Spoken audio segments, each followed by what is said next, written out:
Hi குட்டீஸ்! இன்னைக்கு கதை படிப்போமா?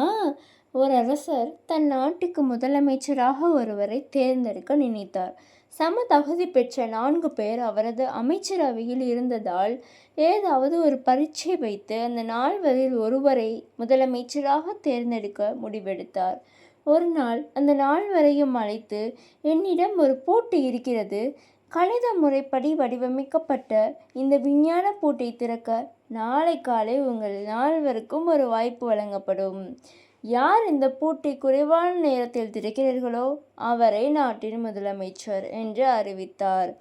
முதலமைச்சராக வேண்டும் என்ற ஆசையில் அன்று இரவு முழுவதும் விடிய விடிய பூட்டு பற்றிய ஓலைச்சுவடியையும் கணிதம் பற்றிய எல்லா குறிப்புகளையும் அந்த அமைச்சர்கள் தேடினார்கள்.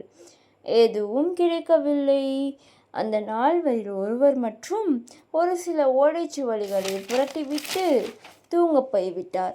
மறுநாள் அரசவையில் கணித தந்திரத்தால் மட்டுமே திறக்கக்கூடிய பூட்டை அரசரின் சேவர்கள் தூக்கி கொண்டு வந்து 4வரின் முன்பும் வைத்தார்கள். எதிரே அரசர் வீற்றிருந்தார். பூட்டின் பிரம்மாண்டம் எல்லோரின் படபடப்பையும் இன்னும் அதிகரித்தது. கையோடு எடுத்து வந்த ஓலைச்சுவடிகளை அவர்கள் முன்னும் பின்னும் புரட்டி பார்த்தார்கள். ஆனால் கணித பூட்டின் திறக்க வழி மட்டும் அவர்களுக்கு புலப்படவில்லை. தோல்வியை ஒப்புக்கொண்டனர்.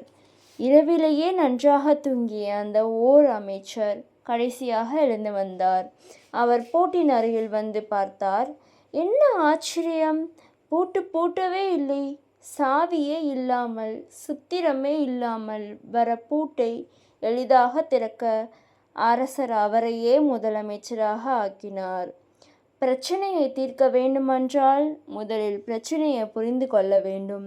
பிரச்சனையை புரிந்து கொள்ள வேண்டுமென்றால் மனம் பதட்டமில்லாமல் சமநிலையில் இருக்க வேண்டும்.